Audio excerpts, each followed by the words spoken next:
ராஜீவ் காந்தி அவர்களுடைய நினைவு நாளை போற்றுகின்ற வகையிலே, அவருக்கு அஞ்சலி செலுத்துகின்ற வகையிலே இந்த ஜோதியை நாம் தாங்கி பிடித்துக் கொண்டிருக்கின்றோம். எதற்காக சொன்னால், எந்த தலைவருக்கும் நாம் ஜோதி தாங்குவதில்லை, ராஜீவ் காந்திக்கு மட்டும்தான் தாங்கிக் கொண்டிருக்கிறோம். சொன்னால் இந்தியா என்பது ராஜீவ் காந்திக்கு முன்பு, ராஜீவ் காந்திக்கு பின்பு என்று பார்க்க வேண்டும்.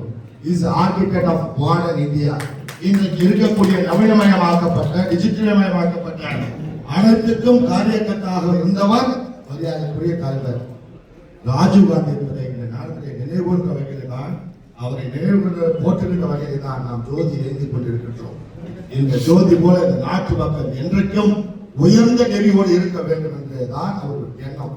அந்த எண்ணத்தை தான் இன்றைக்கு நம்முடைய காங்கிரஸ் தேர்தலுடைய தொண்டர்கள், நம்முடைய தலைவர் ராகுல் காந்தி அவர்கள் இன்றைக்கு அவருடைய பணிகளை, அவருடைய சித்தாந்தங்களை, அவருடைய எண்ணங்களை இந்த நாட்டு மக்களை காப்பாற்றுவதற்காக புறப்பட்டிருக்கிறார். அந்த நேரத்தில் பெருமையோடு சுட்டிக்காட்ட கடமைப்பட்டிருக்கிறேன். நீங்கள் சிந்தித்து பார்க்க வேண்டும்.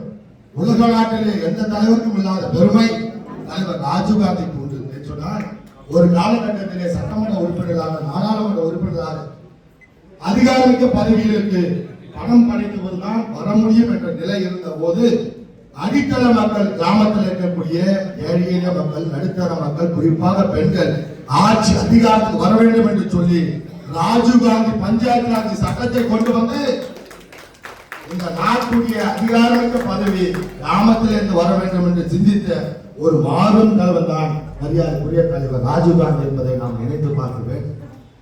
இன்றைக்கு இருக்கக்கூடியவர் காங்கிரஸ் பேரியக்கத்துடைய தலைவர் அந்த இந்திரா காந்தியாக இருந்தாலும், தலைவர் ராஜீவ் காந்தியாக இருந்தாலும், தலைவர் நேருவாக இருந்தாலும், இந்த நாட்டுக்காக உயிர்த்தியாகம் செய்த கடைசி வரை இந்த நாட்டு மக்களுக்காக ரத்தம் சிந்திய தலைவர்கள் காங்கிரசிலே தான் உள்ளார்.